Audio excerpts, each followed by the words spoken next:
Hello, I'm Amari Jones, and welcome to Caffeine TV, your daily video news brief, here to take you through 3 headline numbers in just 3 minutes, giving you a different take on everything from housing policy to the Real Housewives. The first number up today is 2, as in 2 out of 3. Now, that's the proportion of jurors in the grand jury impaneled for the Eric Garner killing who were white. Now, the reason why we're bringing up race in that grand jury's decision to not indict Officer Daniel Pantaleo for the tragic choking of Mr. Garner is that when it comes to American justice and juries, race still matters. As a matter of fact, there have been a number of studies done, including one recently detailed in the Huffington Post, which show that white jurors are far less likely to indict or convict when the defendant is white. Now, as we've spoken about here before, grand juries are not trial juries. They don't decide guilt or innocence. What they do decide is whether or not there ought to be a trial, whether or not there's enough evidence to force someone to stand trial. And that's why they don't operate according to the principle of unanimity that a trial jury does. It only takes 2/3 of a grand jury to vote for there to be a trial, for there to be an indictment. And in this case, that would have meant that a significant number of votes would have had to come from the white grand jurors. And perhaps that's one of the most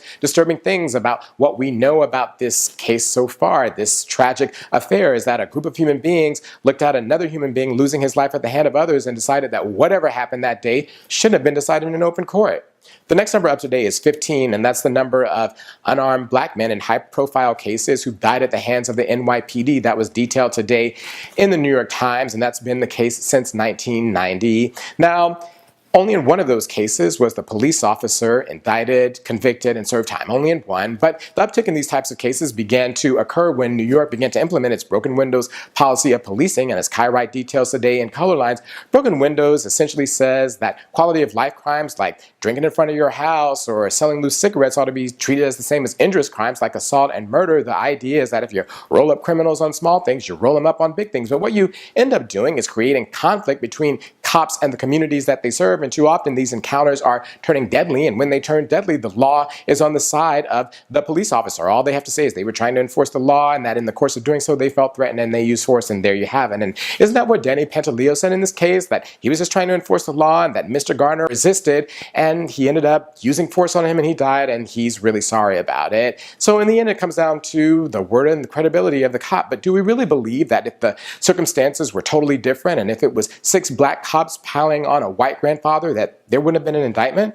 The next number up today is 82, as in the 82nd year that Rockefeller Center has lit the Christmas tree here in New York in a citywide event. Now, last night, the Titans of Midtown decided that that show of merriment should proceed even though it was surrounded by a sea of tumult. As a matter of fact, while someone was up on stage that you never heard of singing Santa Claus is Coming to Town, there were die-ins just blocks away. As a matter of fact, the tree lighting ceremony was surrounded by no less than 8 protests, some of which went past midnight. And all of it got me to thinking about the issue of denial and why some people would act as if nothing was happening last night and if the city was normal. And then I came across that hashtag criming while white, and it detailed whites' totally different experience with police officers, like being pulled over by a cop and then cursing them out, and then the cop apologizing, or being pulled over for drunk driving and then being driven home by the cop because he felt sorry for you. And all of that made me realize that for certain people, nothing had changed and it was all the same. And it just goes to underscore